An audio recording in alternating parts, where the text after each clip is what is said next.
How did you get to New York City? How did I get here? New Jersey Transit. I grew up like right outside of Princeton. So I started coming into the city almost truly for stand-up because I started doing it when I was 16. So I would come into the city by myself or with friends, do stand-up. At first it was on the weekends, and then when I truly became obsessed with stand-up and this was like my better form of rebellion because I had other forms of rebellion. But I convinced my parents when I got into college, senior year of high school, to let me come in like 4 times a week. So I would come in Thursday through Sunday and do stand-up when I was a teenager. And then I got into the new school and officially moved here. What was the initial interest in stand-up? Where did that come from? You know, I loved funny movies. So like I grew up during the Sandra Bullock pratfall days. Yeah. You know what I mean? Like funny Sandra Bullock. And I thought I wanted to be her. I thought I wanted to be an actress, but I'm dyslexic. I barely can read, let alone memorize a script. And when I discovered stand-up, it's like, I don't know, like, you know, when like your whole body gets hot, like I literally was like spidey senses. I was like, oh, this is it, because I'm one of 5 kids. I wasn't getting a lot of attention. Even when I did get attention, it wasn't good attention. And it was like, oh, everybody has to listen to me. My opinions get heard. I get to be funny. Nobody interrupts me. Like there was like so many like almost immature like little kid desires just in the fact that it was stand up and it was just me, just negating all the scary parts of that. I was only for like the attention, but I was already writing like short stories and like essays and stuff. I always loved writing. I just didn't want to show anybody because I don't know how to spell. And stand up just like, it was the perfect remedy for all my insecurities while being able to showcase my craftiness. And I like immediately obsessed. And I remember, you know, I always liked SNL and like any like anything that where anybody got to be silly and weird, and I would quote those. But like when stand-up became my obsession, like I have full-blown memories of like being at house parties where friends are doing drugs and hooking up, and I have a VHS tape of like Premium Blend, and I'm sitting by myself watching like Nick Swartzen and like, you know, Dane Cook and Jim Gaffigan, like truly like 5 years into their career. And when I started doing stand-up, you know, this is the time where I don't know how you grew up. We had one computer and you had to share it. Yeah. So we had one computer. It's almost like I remember growing up with one bathroom for 7 people. We had one computer for 7 people. We all had homework. And I would go to house parties when I was 16, 17, 18 years old. And I would see a computer and a printer and I would make a beeline for it. Like truly. And I wouldn't drink or do any drugs until I got to type up my set. And like, and when I, oh, don't die. Sorry. This is, you're just so excited about computers. Sorry, go ahead. We had one computer too.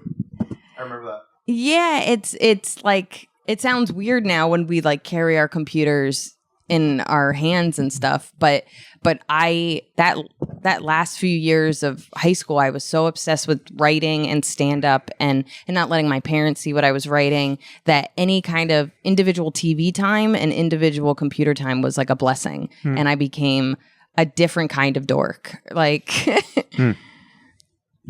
did you always get feedback when you were like very young that you were also funny? No, I was a sad kid. I don't think anywhere. I think I was weird and I was sad and I was quiet. Very few people saw like a lighter version of me or a silly version.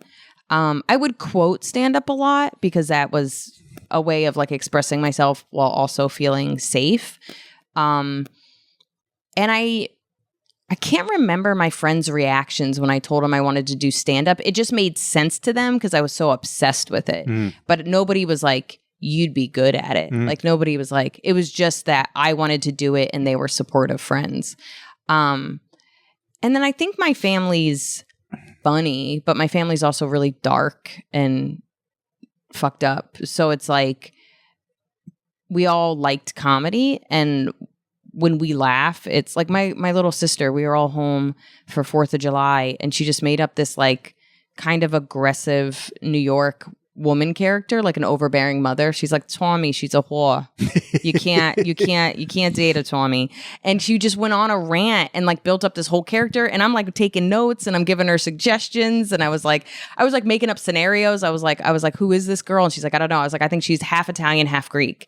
And she's like, okay. And I was like, and you should be like, I don't want a bunch of fetas walking around. You can't have a, and she's like, Ma, you can't say that. What? It's cheese. It's not racist. Like, and that was all just like my sister riffing and me giving like ideas and stuff. And like, we are like a silly, weird family. So I think I couldn't see that as much when I was younger. I just knew that they were receptive when I would quote like coffee talk, which is probably where Twami's mom came from. But like, I would quote like church lady and like SNL stuff. And I'm trying to think like Comedy Central and HBO at that time was like Paula Poundstone, Sinbad, clearly like Jon Stewart, like anything that was on TV that I liked, I became obsessed with. The dyslexia. Tell me about that. What is the experience of somebody who has that like? And I'm curious if you've thought a decent amount about how it fueled your desire to do public speaking in some way. So my dad's dyslexic. I don't think he realized until every single one of his kids got diagnosed. Really? Yeah. So like now looking back, he tells stories of like my aunt typing up his papers in the 70s and, to this day can't spell. But as each of us, I'm number 2 out of 5. So as each of us got diagnosed, I think my dad started to be like, hey, I might also not be able to read. But my parents are very smart. Both my parents are veterinarians. He figured it out. But, I got diagnosed in the 3rd grade. Everybody was reading. I didn't know what they were doing. You get pulled aside, you get put in special classes. My parents put me in these like after school programs with like college students. So they would help me with my homework. And I think what really kind of put me on the path of creativity is, they'd help me with my homework, but then they would encourage me to like write and draw and do stuff like that. And so I started writing these books. I would show them to my parents. My parents were encouraged. And then in middle school, I started kind of writing essays and short stories. I went to school for writing and stuff. But I think in general, I felt scared to express myself in any form publicly because my home wasn't, a great place to grow up in. And then being dyslexic and feeling like I was really bad at school and feeling like I was dumb most of my childhood. I didn't want people to I didn't want to make a mistake because it felt like everything I was doing was a mistake. So I feel like I felt very hidden for most of my life. And I think that's what drew me to stand up is like these people are talking about their opinions. And I distinctly remember believing I had no opinions, right? Because they were all squashed down. And then when I really did start to like dissect them and feel like I had them, then you're scared like maybe they're wrong. And then you get to a point where you're like, I don't give a fuck if they're wrong. Like, I don't care at all. And it is so wild to even think a couple years into stand up how differently I perceived myself and believed in myself to, when I was earlier a teenager. But I mean, dyslexia is like, it's so funny because I've read so many books about the benefits of it after years of dealing with the flaws and issues of it, that now it feels like a blessing. Like my brain works differently. I see the world differently. A lot of my creativity was probably naturally there because of it. Yeah. And there are some times where I listen to my peers or young comics where I'm almost frustrated because it's just like, well, you're going A to B thinking. This is you're coming up with the same punchline everybody does because you're seeing it the same. Like, why don't you see it this way? And realizing that my brain naturally sees things differently. So I read this great book called The Dyslexic Advantage, and I ended up doing a talk for them. That talk they put on YouTube. It has like almost 1 million views. Wow. Yeah. It's like we become friends, the doctors that wrote it, because it's like their best viewed, talk or whatever. But that book I read when I was 25 and it really changed my thinking because even at 25, I didn't want anybody to see my notebooks. I was scared, this is before like everything that like now everything kind of changes your spelling and helps you and what have you. But there were so many less tools, 15 years, 20 years ago. So I think that book, I remember calling up my dad and being like, we have superpowers. Like, we're pretty cool. And it took, I've done dyslexic talks and charities and stuff like that. And I do feel more empowered by it. I still am frustrated. Like, it doesn't, like, my best friend, like, especially if I'm like tired, agitated, not focusing, my text messages read like I got into an accident. Like, they make no sense. And like my friend Maria, I've known her over 20 years, and she'll be like, Muffin, I think I know what this means, but this is probably one of your worst text messages. Like, it's rough. So I feel, and then I love voice to text. Oh, yeah. I love voice memos. Like, I utilize everything now, and to the point where like I'm happy to answer anybody's question and help younger comics and what have you. But like, I respond voice. Like, I had somebody ask me questions. I left like 40 voice memos because it only lets you do it for like a minute. Yeah. But I now see, and maybe this is because of technology, but I now see that like anything, like if I had cerebral palsy and I needed crutches, you wouldn't think I'm somehow weak for using my crutches. It's a tool to help me walk, right? So the same idea that like, I don't know how to spell, my grammar is still atrocious. It's never gotten better. It's only gotten worse in instances. So why is voice to text any different than crutches? How is, you know what I mean, using voice memos to get back to people instead of trying, like, writing it out? It takes 10 times longer than everybody else. Checking the spell, it's too long for the fact that I could just leave you a voice memo and you get the info. So I think I've also started to look at tools less as I'm cheating and more as this is what technology is good for. I have a robotic vacuum. I have not vacuumed in years. Like, and nobody's just like, this doesn't seem like you vacuum this. Like, nobody cares.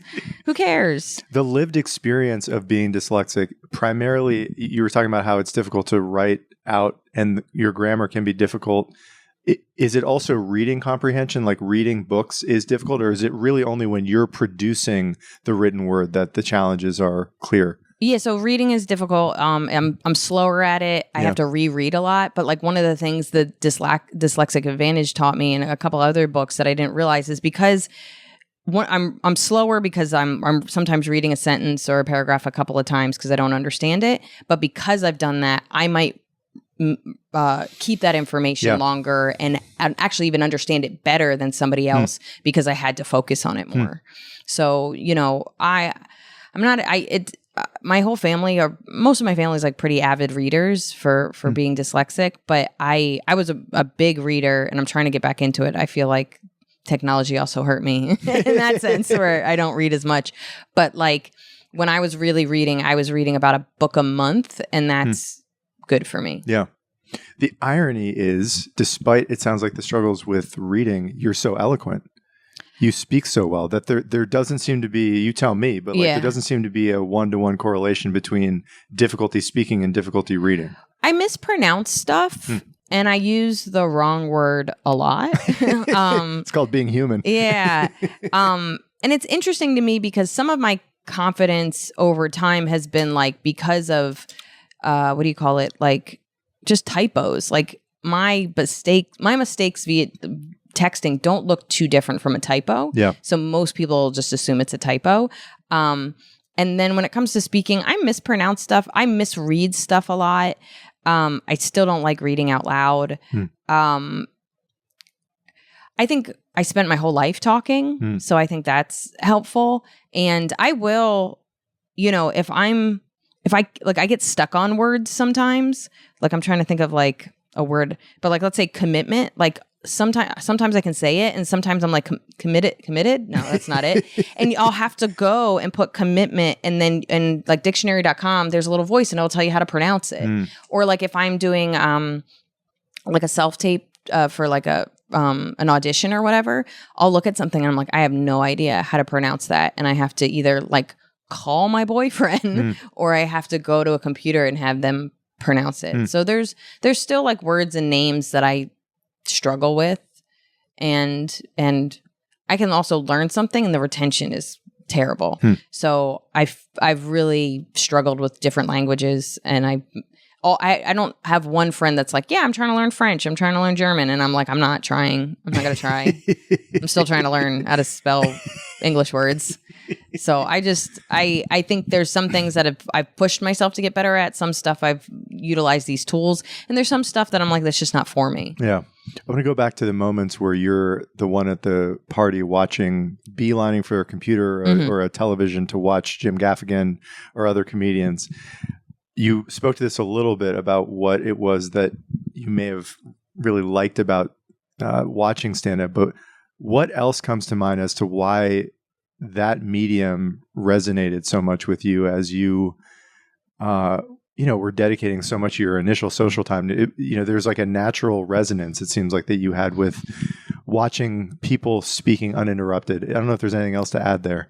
I think it was not just uninterrupted. I think they're talking about honest stuff or fucked up stuff and making it digestible and taking trauma, bad days, bad moments, things that they should be embarrassed about, and not only making people laugh, making people like them because of it. And I think I felt so much shame and felt so invisible and like there was something wrong with me, that to hear other people openly talk about their shame or their fucked up family. Like, I loved Christopher Titus, loved him. I loved his stand up. I loved his one man show. I loved his show, his sitcom. But like, he talked about his fucked up family and it made me less embarrassed of mine. And he talked about his issues and it made me feel like it's okay to have issues. So I think even in like a very simple way, it's, you have like Sesame Street and it's like, we're all different and you can be accepted as you are.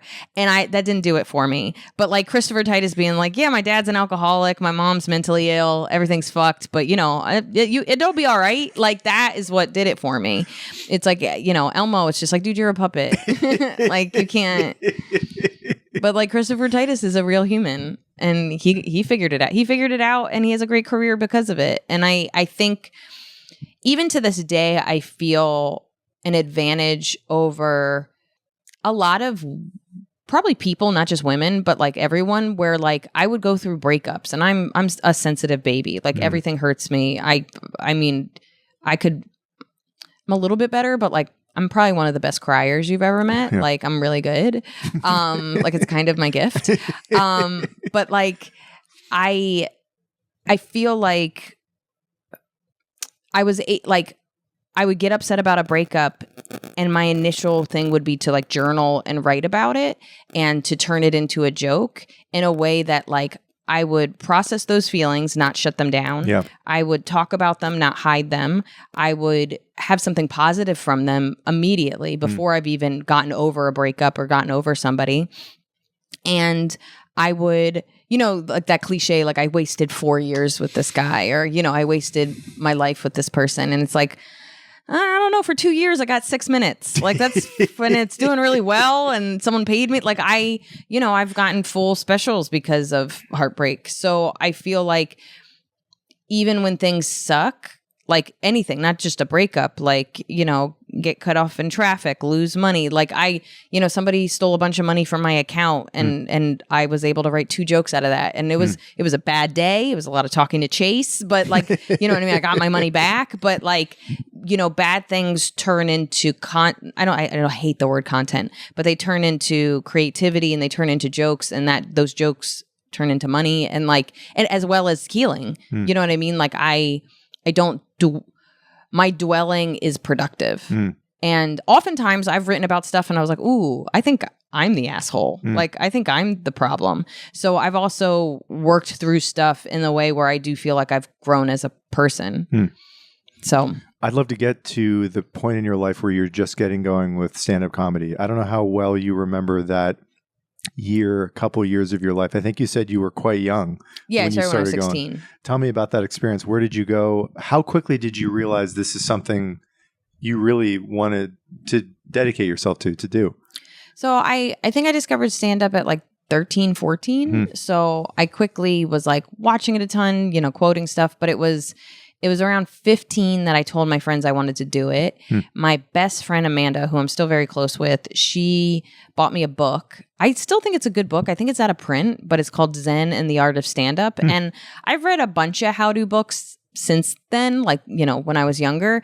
And that one I still think was good because it gave basic tips without like telling people how to do it, because I think everybody's different. And so it just kind of gave you like a foundation, and then you could go where you wanted to go, as opposed to it's like, this is the rule of 3, this is how it's done, and you got to do this or it's not real.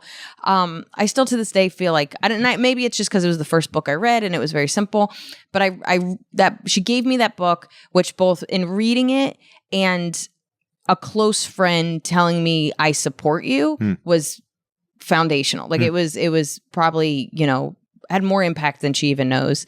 And then she worked, she had a part-time job working at a toy store in town, and the manager was a stand-up comic. Now looking back, he was an open micer. He had been doing it a year. But in my mind, he was going into the city and he was doing shows, and he's a comedian. And so he would look at my jokes. He would encourage me. He told me where in New York I should go to do my first show. And now that's 2 people that are encouraging. And then when I started writing my first set, I had a couple of girlfriends that I would like print it out, give it to them in the hallway like homework. And I'd be like, hey, read these, highlight anything that doesn't make sense, underline stuff that you think is funny. And that's how I like built my first 5 minutes. Like I took it like super seriously. And my feeling was, if I'm going to do this, everybody said I was really young to do this. I was young to do this in general, and then especially as a woman. Like I think like Margaret Cho started at 15, but like when I think Chappelle started at 14. Wow. Rock started at 17. I think Louis C.K. was like 18 or something. Like there's a handful of people that started young, but it's a pretty small group. And I knew I had, if not a head start, I had a blessing to like try. And if it didn't work out, I still had my whole life to figure out what I wanted to be. Yeah. And so I kept telling people like, so I went to college, you know what I mean? I went for writing. I don't feel like I was really setting myself up for an alternative success, but I threw myself into it as much as anybody would. And I tried to, the fact that my parents were incredibly supportive, the fact that I was in college, like I did my best to do a good job in college and high school. I'm not the best student, but I always worked hard. And I kind of was like, this is the first thing I can tell I really care about. And I'm not just doing it for grades. I'm doing it because it makes me happy. And I put my all into it. So even in college, like friends would go to parties and I would show up to them 3 hours late. You know what I mean? Like I really stopped drinking and doing drugs. One, because I realized I was like numbing out because I didn't like my life and I didn't like myself, but more so because I had something that authentically made me happy and I wanted to focus on it. Yeah. So, and by the time I would go to hang out with my friends, they're all drunk. And it's like, very early from like performing in front of drunk people and being around my friends sober and then they're drunk. Like it's crazy to be like 16, 17 and be like, this is dumb. And like my boyfriend now is straight edge. He never drank. He never did drugs. He's 40. I'm 40. And it's kind of interesting to be like, oh, you knew right away. I had to go through that phase, but I haven't even had a drink. I haven't had a drink in probably over 10 years. Wow. And like I used to smoke pot once a year on 4th of July with my friends. And even that I stopped doing because it wasn't fun, you know? So it's interesting to me that I see some comics that are like, yeah, I'll try it, or it's raining, I'm not going to do this spot. And I was never like that. Like I was like, this is my job. I'm going to put my heart into it. And I'm going to, like, I was full throttle from like day one. The entire time you're in college, are you thinking throughout those years, I'm here, but the objective is to do this stand-up, to be a stand-up as my career? It sounds like you were pretty clear on that the entire time. Yeah. And I was like, I don't know when I thought or how I thought I was going to get the message that it wasn't for me, because I never really listened when I got rejected. Yeah, I remember my dad, because my parents were pretty encouraging, but my dad was like, you can only do stand up on the weekends. And I was like, yeah. And then I did it every night. Like there are people that are out there that remember me packing like a peanut butter and jelly sandwich, bringing all my school books, and me sitting at the bar and doing my homework in between spots. Like I was, you know, at the clubs doing shows from like 6 to 11 most nights. This is in New York? Yeah. Okay. So I don't think it exists anymore. There was this shitty club called Ha Comedy Club, and I used to hand out flyers to get stage time. And so I would hand out flyers for an hour. I would do homework. I would eat my little peanut butter and jelly dinner. I would do my 7 to 10 minutes, and then I would go back out, hand out flyers. So it was both like a part-time job and like because you get some percentage of people that came in with your tickets. And they don't really like have barkers or people that hand out flyers anymore for stage time. There was like a good 5 years where that was like a typical way to get stage time. But I don't know. There's so much of 16 to like 22-year-old Liz that I'm just like, all right, girl, you were like, it's like genuinely pretty impressive. And I've always had a do-it-yourself kind of tenacity, which has, you know, I was making my own albums, making my own specials before they became like a trendy way to do stuff, just because I wasn't reaching the success or the notoriety that my friends were with legacy TV and typical TV credits. And I just wanted to make art. You get done with college. What do? Did you already have enough connections in the city that you knew you could eke out a career in comedy in New York? How did the post-college years start out? I always had like kind of like a part-time job. So I was like a waitress. I worked for a bunch of temp companies. I knew I didn't want to get a full-time job because I just wanted to do stand-up. So I made money, and I was making a little bit of money doing stand-up, but I just didn't want anything to get in the way of stand-up. Yeah. So even when I was a waitress, I would do all the lunch shifts, and they were like horrible. There was like 7 people. Like I wasn't even making that much money. And I remember my boss was like, you have to do one night shift. And I was like, but I don't want to. And he's like, you're gonna get fired. So I do one night shift, and I was like, and I obviously would make more money, but 1, it was stressful. 2, it was exhausting, which is like, cool, I'm exhausted doing something I don't want to do. And 3, I couldn't do stand up. And I always kind of had this, like, if it prevents me from doing stand up, I'm not going to do it. So I did every shitty temp job that I could take. I remember I was a temp at a office, just like picking up phones, ordering lunch, like whatever, paid so bad. And I was still struggling to get by, even though I was working 40 hours a week. And I had 2 outfits. I had 2 pairs of pants, and I had 2 shirts, and I would just alternate them and sometimes do different mixes. I just refused to invest in business clothes. And I got into this festival. It was this festival in Boston. It was a really big deal. I was super excited about, and it was Friday and Saturday. And like 3 months ahead of time, I asked my boss, I was like, hey, can I have off on this Friday? Keep in mind, I'm a temp. They're not paying me a salary. Yep. It's shitty money. There's no place where they're going to pay me more money. And I was like, hey, can I have off this Friday in 3 months? And they said no.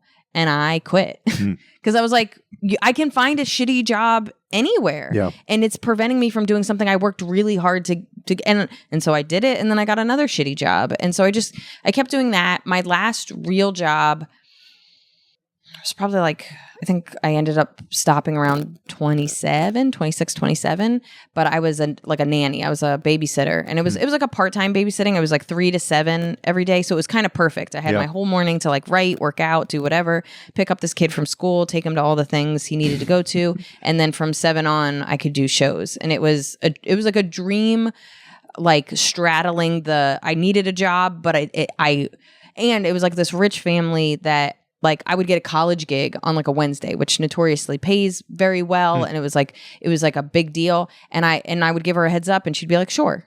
And it really worked out. I watched that kid for like a little over 3 years, and then he got older, and it just kind of, but I had saved, I was in a place where all the money I did with stand up, I saved, and I would just, live off this babysitting money, so that when they no longer needed me, I still did some jobs here and there, but I was able to kind of be a full-time comic. And it was sketchy, and I'm like, driving 3 hours to make $100, and it was like I'm piecing together my rent $50 gigs at a time. Like it was rough for a while, and there was a lot of times where I was like, oh, I have nothing for next month, and I might need to get a job. Like I had a lot of close calls, but it worked out. and I'm a lot of resilience from it. And I learned a lot about my priorities. And I mean, even now, like touring has changed so much, even in the last couple of years, because like clearly the pandemic is like a real like before time, after time, especially for live performance. But, you know, we had a big comedy boom afterwards. I think everybody had a big live boom, get out of the house boom. Yeah. So people had extra money because of the government. They weren't spending it because they were inside. Any money they did make. They knew performers had a rough go for a year and a half. So people were like, not only did they want to go out, but they were incredibly supportive. It was like the most supportive time I've ever felt as an artist. And there was like a good couple of years where it was like a little bit inflated. And now between inflation, everybody doesn't have a job now. Everybody got laid off at once, apparently. And even the people that, if you're one of those people that's like survived 6 layoffs, you don't feel secure. You don't feel like I'm going to buy a house, let alone spend extra money on the weekend you don't need to spend. So I think between everybody being in a tight place or everything being scary or just the world feeling scary, you know, people aren't spending as much. People aren't doing extracurricular things. They are going out less. And this is all logical. There's no judgment. But, and then on top of it, clubs aren't doing well and the prices for their stuff is, so it's just like we're getting paid less, which we were never getting paid that much to begin with. So we're getting paid less. Our expenses are more. And now we have to absolutely prove we have a fan base. Like it is so much harder to tour than it ever was before. And I'm doing the best I've ever done in my career. So it's just like, it's weird to be like, I worked so hard to get here and I'm so proud and the world looks different and it doesn't matter. Yeah. I'm still processing. All my friends are processing how oddly shitty everything feels while also being like, I earned this? Yeah. Like what? Like what? I'd love to focus on the years of the early 20s to, you know, throughout your 20s where it's, you use the word resilience and commitment. Most people don't have that in life. They don't have a thing. A lot of people who I've met for this show do, because that's why they're doing what they're doing. But that's not a common human experience in my experience knowing people. Do you look back at that time very fondly? I know there were difficulties with money, it sounds like, understandably at times, but in looking back on your life, I mean, some of this was 15, 20 years ago now. Do you view that time as an exciting, formative, positive experience, or was there real struggle there that you wouldn't necessarily encourage a friend to do? This is the best way I can put it. If somebody told me it would work out 15 years ago, I would have been maybe more tolerable of a human and maybe less sad and crazy. But I was sad and crazy. Like I was, whatever you're imagining, I was. Like I was obsessed. I was disappointed. I was incredibly focused. I was edging on bitter at times. I was angry. I felt lost. I felt teased. I mean, every emotion you can think of, because I worked really hard. I can now look back, like I put out I self-produced my first album. I think all the jokes were written when I was like 27. I recorded it when I was 28. Or like, no, they were written when I was 26, 27, and it came out when I was 28, something like that. So we're talking 13 years ago, I put this album out on my own and it had some general success. Like I had a viral video, it got millions of views. Some people turned it into some stuff. I got offered book deals. I got auditions. Nothing ever like fully became something, but it put me on the map in a way that I was like hoping, but didn't expect. And I started getting more work. I made money from it. I started to get royalties from SiriusXM of it being played. I got validation. But it wasn't, I was hoping it would be huge, and it was like a little bit bigger than, it was a little bit less than medium response. But it was encouraging, but not groundbreaking. That same hour, I had recorded the video of it, hence why like I put it on YouTube and stuff. That same hour during the pandemic, I was waiting for the edit of a special I had just filmed, and I was trying to sell it, but like everybody is getting laid off, and like it was like a weird time. And so I took that video and I put it on YouTube to be like, hey guys, I don't have my special yet, but here's some old stuff. That video now has almost 4 million views. Wow. And I've gained probably at least 80,000 fans, if not more, from this video that was at the time 8 years, later. And my response, and it blew up pretty quickly. Like I got 1 million views pretty quickly. And my first thought was, I knew I was funny. I knew I was funny because I put it out there and it like did okay, but it was like, and I was still struggling to get auditions and struggling to get road stuff. And like it got like 30% easier, but like not in the way that I felt like it should have. And what was very validating years later after, I'd made a career, but it was still a struggle, is being like, oh, I'm good at this. But for whatever reason, the gatekeepers, what is trending right now.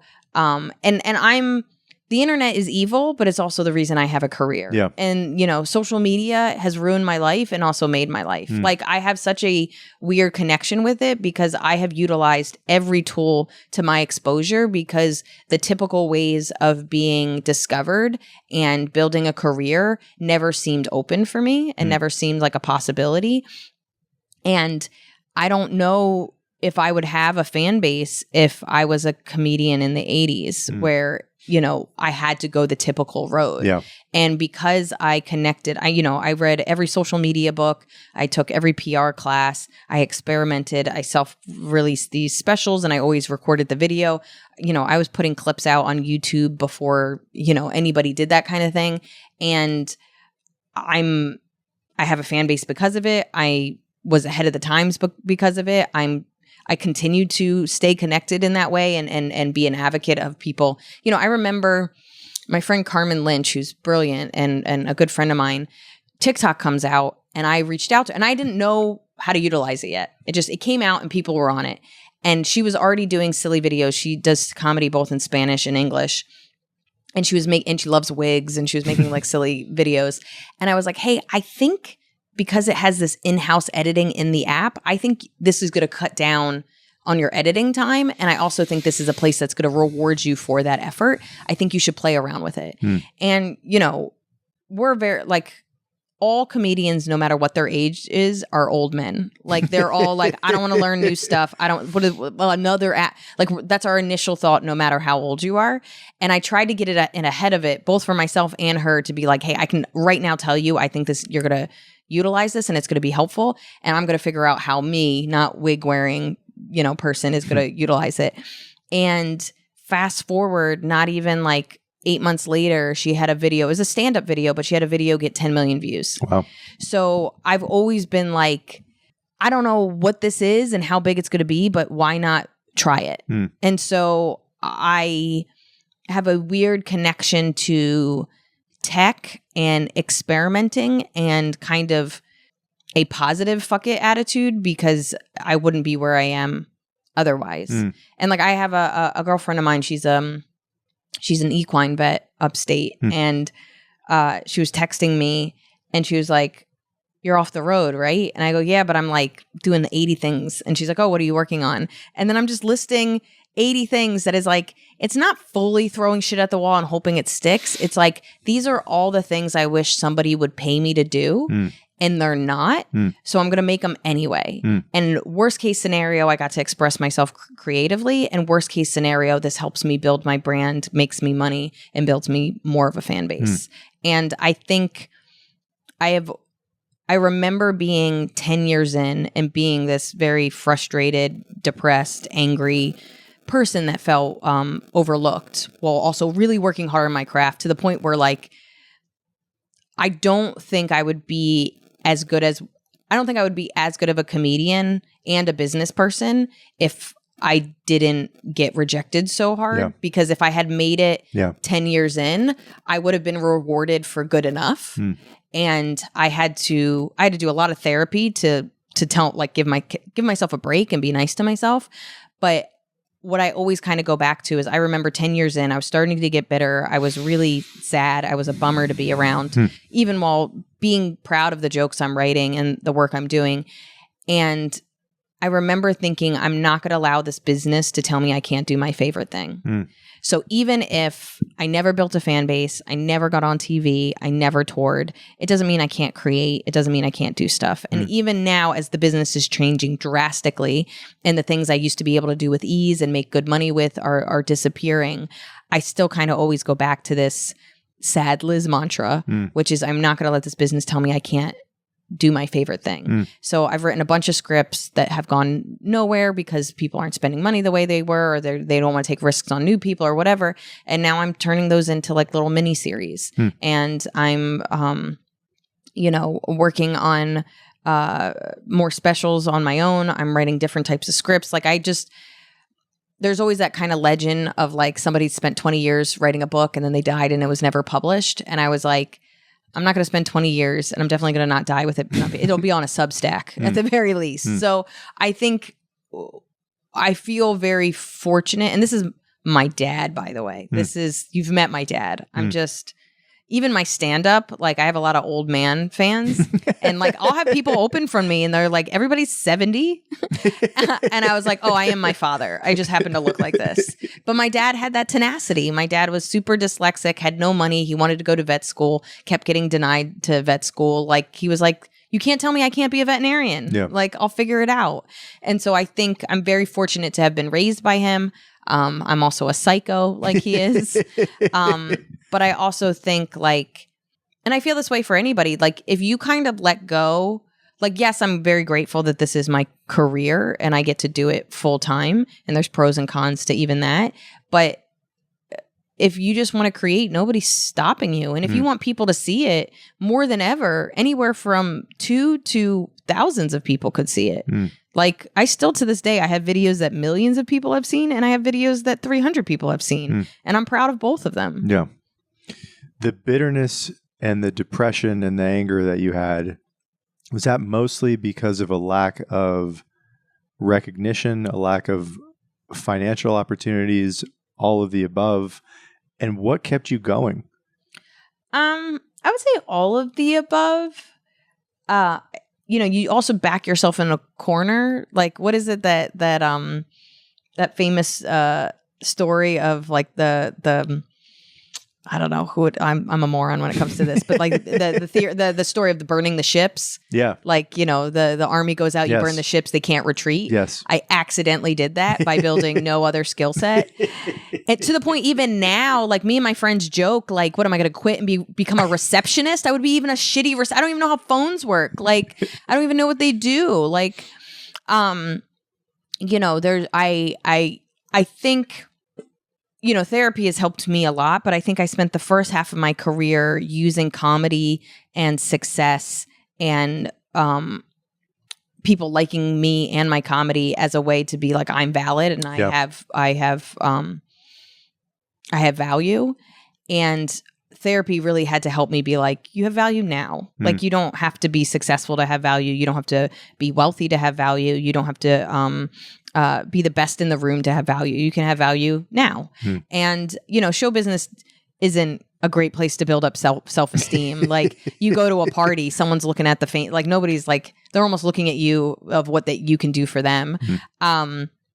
But I've always, I was raised to be a genuine person. I was raised to be a nice person to everybody. I was raised that you treat others the way you want to be treated. And you go into this business and you're like, oh no, it's like guys going into a club where you have to buy like 2 bottles to even get a table or whatever. Have not drank or gone to clubs ever, by the way. But like it did feel like there was a coolness factor that you had to do to do anything. And I still feel that today. And I felt like I was always coming up short and I always felt like I wasn't good enough. And I think therapy let me know that I'm good enough now. And not to say that I can't keep working harder to be better. And I love writing. I love working on things too long. I love being uber focused and putting my heart into stuff. But regardless of the results, I can still be proud of it. And regardless of the results, it still has value. And that took a lot of therapy. And I still struggle with it. Like my last special, I was really proud of it. I was really excited about it. I'm still proud of it. But it got dinged on YouTube for hate speech. Really? Yes. I call my cat a cunt. Which, if anybody's like, how is that hate speech? Well, she was a female cat, so that's valid. But I didn't know it could be hate speech, and nothing I could do could fix it. And so, even though I had double the fan base I did when I put out my last special, I have like a quarter of the views on that one because it took away my ads, and then because it tanked my views. And it just wasn't a successful special, even though I love it. The fans that have seen it have loved it. And I was able to fix it. Like a comic I don't know introduced me to a guy at YouTube. I was able to bleep out the word. I was able to get my ads back. You know, I told fans about it. More people got to see it. But it, on the surface, is technically a failure of a special. And I got really sad about it, like uber depressed about it. And I think I've done things differently going forward to kind of prevent that. Who knows? Like I said, everything has changed. But like, it took me a couple of months to kind of reteach myself and retalk to myself and being like, just because it didn't do well in the moment, A, doesn't mean it wasn't a good special and it doesn't have value. And B, it doesn't mean that like my special that now has 1 million view or 4 million views years later doesn't mean that like 2 years from now people can't discover it and it has its heyday. The same way like a book, nobody read it in the 70s and then it's on somebody's zeitgeist and now it's a national bestseller 50 years later. Yeah. I don't know if there was a tipping point, a year or a moment for you. I mean, you said earlier that like your career has never been better than now, if I heard you correctly. Yeah. I'd love to hear about the transition from sad, bitter Liz to, I would imagine, a much more calm, contented, happy Liz who has a career that's taking off or at least is growing in a way that you sound pretty happy about. Was there a tipping point, like something that happened that you would point to as being the mover that shifted you into another gear where your career began to take off in a way that it hadn't previously, that had been causing all that bitterness? Or there's no calm. I've never been calm. That's a fallacy. I actually don't know if it was a I think tipping point is a little bit of a myth. I think it's like 8 to 20 things built on top of itself and then it kind of moves forward. Yeah. I mean, I was always making stuff. I do think making my own album would, even though it took years for it to be the tipping point, I would say making my own album and being in therapy were like the two things that in conjunction showed me that I had my own power and that nobody could stop me from creating stuff, making stuff, and pushing the needle forward and getting known without anybody else being involved. Therapy really helped me acknowledge that I don't need others to validate my worth. And, you know, that's still like, I feel like I need to say that every day. You know what I mean? It still like needs to be reminded. But I think, you know, I'm 10 years in, I make my own album. I have a little bit of success. I start to read books on social media and people start to remember who I am. I start to do military shows and tour overseas. And being overseas, I start to book my own gigs overseas and people start to be like, how is this girl nobody knows about doing overseas stuff? And they know about it because I'm posting it on social media.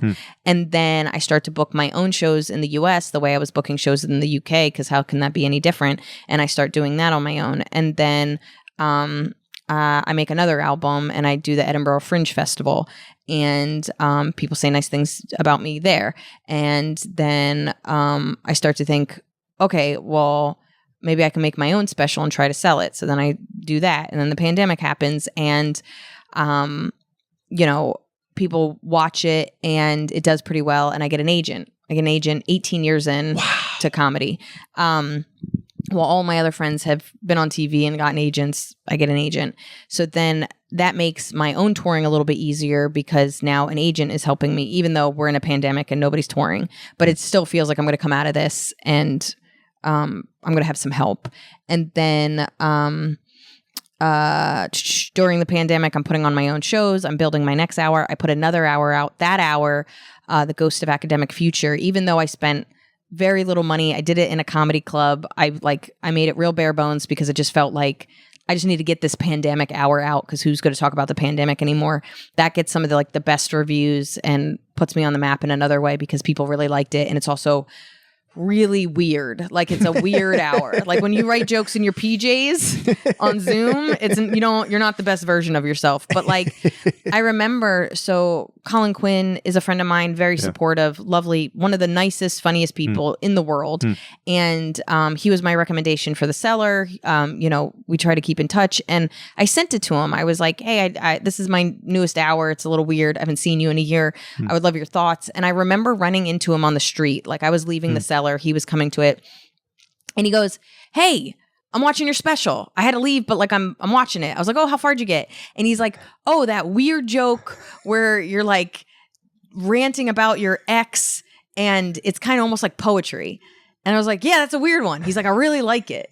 And it was like a joke I almost cut. Like it's like people, and I put it online. It's gone viral a few times because it's long, it's ranty, it's angry. And it's just about my ex saying that I didn't try, that like when he was sad, I didn't make an effort. And I was like, what? Like, I was like, if you were a room I was trying to enter, I tried all the ways to get in. I tried the door, but it was locked. I tried the window, but it was sealed shut. And then his answer was like, why didn't you try the roof? And just like losing my mind. But it goes into this whole ranty thing being like, if you were kidnapped, I would do whatever I could to find you. And I would literally go through and it just gets bigger and bigger and crazier and crazier. And it's a part of me. It's definitely a part of me. But it was like that initial joke, one was me crying on the phone with my friend Maria. And she had to call me 3 days later and was like, hey, I told 3 people this idea. I know you're upset, but they all laughed. So I think you should write it down. And then starting to craft pure anger and sadness into a story. And then its success rate on stage was 50-50, which for the most part, I won't keep a joke unless it's like 70% successful. And it really reshaped how I write my hours because there's the audience you perform for, but then there's the larger audience that's going to see it. And if you think of data, think of the election. We should have had Kamala Harris, right? All the polls said that she was going to win. She was going to win. And then she doesn't. Well, that's because polls are just a fraction of the people actually voting. And some people don't go to those polls. Some people actually change their minds, whatever. And so it really made me understand, like, I'm polling these jokes, right? I'm doing them in New York. I'm doing them on the road. And 50% of the time, people are like, this is great. And 50% of the time, they're like, this is a crazy woman. And I can't believe I paid for this. And then I put it out there to the people that might not be big comedy nerds, that might not know who I am, or might have a completely different idea of what stand-up is. And it went well with people that I would have never discovered me. And I'm so glad I kept that in, both for like the people that love it and feel connected to it, and it's a different type of honesty, but for the people that I would have never discovered me because that's not even a type of art form that they would have thought they could connect to. And so I feel like my turning points have always been being truthful to myself, not letting anybody say no, putting it out anyway, and taking whatever jump forward, whether it's a step or it's a mile, and using that forward motion to then make the next thing. And I think where my disappointment is today is I thought it would be easier. But because of the economy, because Hollywood is crumbling, because nobody knows what the fuck the future looks like, I'm in the best part of my career that I've ever been, comedically, financially, ideas wise. But I have like it's almost like showbiz inflation. Like it doesn't mean as much as it did a couple of years ago. And I think that's show business in general because things change, right? The same, like we look at trends. We look at even like fashion, right? Like bell bottoms were big in the 70s. And then they stopped being big, and whatever next was whatever. Bright colors in the 80s, whatever. Yeah. But things aren't 10 to 12 years like they used to. Trends are now 10 days, 3 months, half a year, 2 years. And you see that with actors. You see that with shows. You see that with memes. You see that with how people apps people use. So things are changing so quickly that I try to maintain that who I am and what I want to do is authentic, but how I put it out there might have to change. That makes a lot of sense. You said earlier that, and I think you just alluded to this, about how much comedy has changed in the last 5 years, 10 years, maybe even the last year or two. What have you seen? What have you noticed about that change? And it may very well be what you just said about keeping the content the same, your priorities the same, but putting it out on different platforms. There may be more to say there. How are you noticing the comedy world, especially for people that are trying to make a career in comedy? What are the major changes that you've noticed? I'm guessing probably the decline of the major institutions in Hollywood. What else is important to add there? Well, in comedy, you used to hide your material. Well, so think way back, you would have 1 hour, you would polish an hour, and then you would just tour the world with that hour. Yeah. And then it got to the point, like with like Carlin and stuff, that you would turn over that hour, right? You're only as good as your last hour, and you start to turn it over. And maybe not like Carlin was doing a new hour every year or two, but really like kind of Louis C.K. and a couple other people took that model and pushed it forward more. Not everybody has to do it, nor is it important, but like having some kind of turnover if you're touring is important. So even if you're Chris Rock, you know, if I come to see you 3 times over 3 years and I'm still hearing most of the same stuff, I'm not going to pay $200 to see you, dude. Yeah. Like that's, you know what I mean? Like it you lose the allure. But if every time I go to see you, you have at least 50 to 70% new, it's like, oh, this is exciting. This is, I'm supporting my comic. I get to watch something new. Maybe I introduce a friend to this person. But the turnover has become even faster, right? So you look at somebody like Josh Johnson, who's writing a new hour every week. I don't even know how that's possible.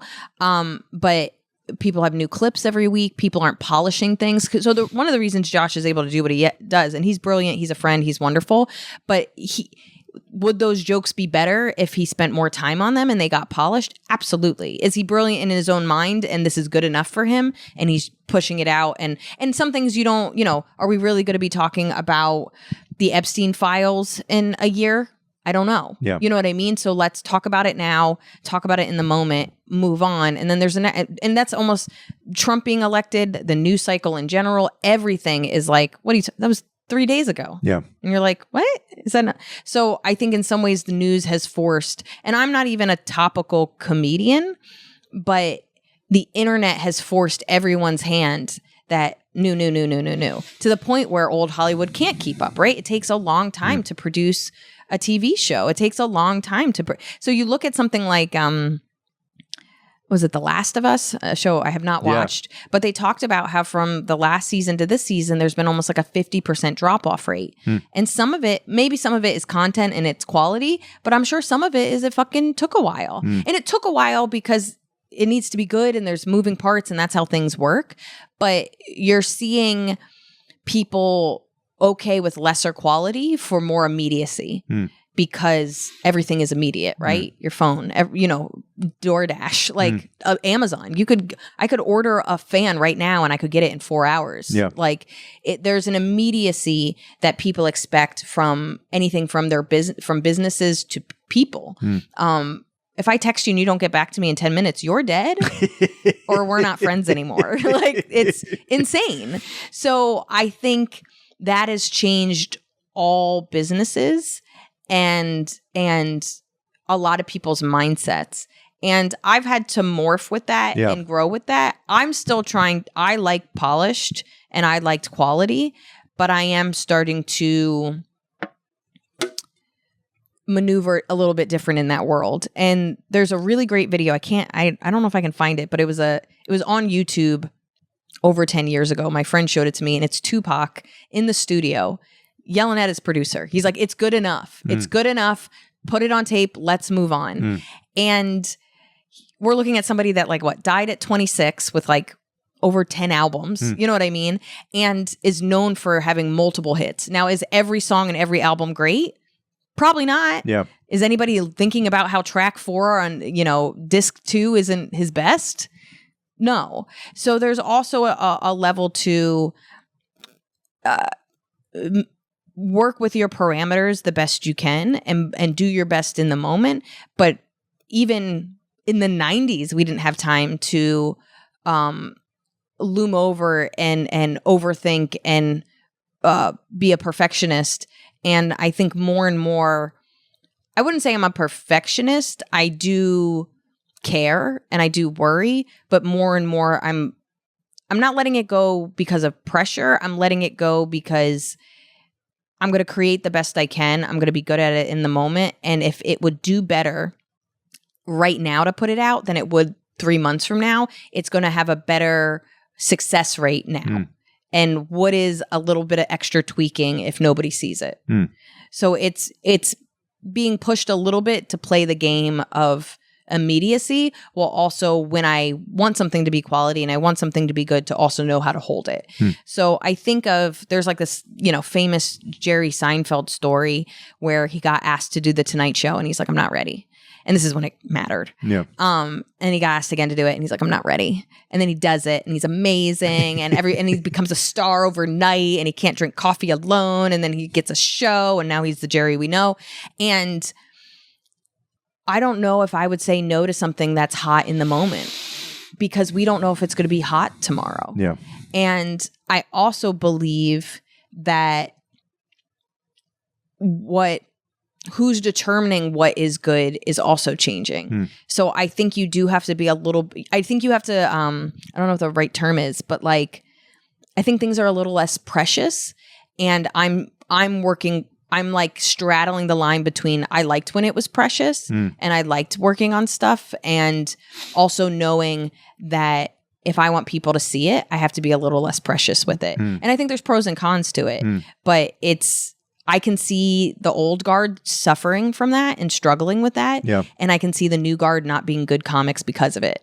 So I'm somewhere in the middle of being like, I need to work a little bit with how things work now, but also know that I want some quality out there because that's what's important to me.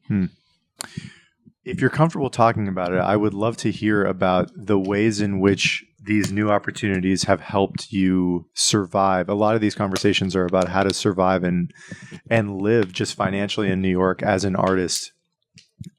Do you feel like you're at a point now where you are relatively comfortable with the financial streams that you've created for yourself? Is life a little easier than it had been when Bitter Liz was hanging on 10 years ago? I think that's why making my first album was the tipping point, because my goal then was, if I'm never a big name, I want to be financially stable. Yeah. And financial stability as an artist is like an oxymoron. And I needed to prove to myself and possibly my father that I could do it. And so I understood, and things have drastically changed with SiriusXM, but I understood that if I self-released my album and I got it on Sirius, which isn't a guarantee because it's self-released and it's not with a record label, but that I would get the full money as an artist and I would get the full royalties as the royalty owner because it's not a record label. And so I self-released my album. I was able to get on Sirius, and I have a savings account because of that album. And then every album after that was self-released up until you couldn't do that anymore. Ghost of Academic Future, which was 2021 or 2022, that was like the turning point where things had to be through a record label. But everything I did before that, when I could do it self-released, was self-released. And I maintained both 2 checks, right? Both for royalties and rights owner and for artist. And just SiriusXM is the reason I'm financially stable and taught me a lot about finance. Like, let's just put it this way. And then of course I published a book. That one was published through a publishing company, but between the sales and the royalties, then YouTube, it's ad sales, but I ads on things, but I still kind of consider it royalty. Somebody watched it or whatever. So between YouTube, my book, SiriusXM, and then streaming, it's like, we're talking about half a penny, you know what I mean? But it adds up a little bit. Putting things on Facebook, you get a little bit of money. Like, think of everything I do. And when I do my taxes, 50% of my income is touring, 50% of my income is royalties. That's crazy. That means if I had no royalties, I would make half as much money. And anytime I didn't work, I had nothing but, And so I don't touch my royalties. And I have I haven't been on the road in a month. So I'm living off royalties. But I'm also, I'm not overspending on my touring stuff. Like I'm so financially literate and or frugal. Yeah. And I care about this stuff. And I'm very fortunate to have a family that taught me this stuff. And I think, and to the point where I've had my dad talk to, like, I'll have a comic friend get a deal, get money. And they're like, oh, I've filed for bankruptcy. I don't know how to do this stuff. And my dad's like, all right, here's some basics. You know what I mean? Like in their 40s. And my dad, because they didn't have parents that taught them that stuff. So I'm very incredibly privileged and grateful that my dad understood money and was good with money. And I think a part of me feels like I set myself up for financial success by that being one of my top goals. And to this day, that's all I'm trying to do. I'm still trying to tour. I'm still trying to live the career I want to live while also setting myself up like a football player that got a $10 million deal and knows that I'm just one injury away from never getting picked up again. Yeah. And this might be the only $10 million I ever make. And now minus all the millions. And that's my situation. So like, I don't know what the future holds for live performance, for comedy, for work that is like people's disposable income. Like I am a luxury good. Yeah. And so I don't know what the future holds for that. And I'm going to try to make as much money as I can while people still want to come see me. Yeah. I know you got to go. This was such a great combo. Thank you, Liz. Thank you for having me. My pleasure. Thank you.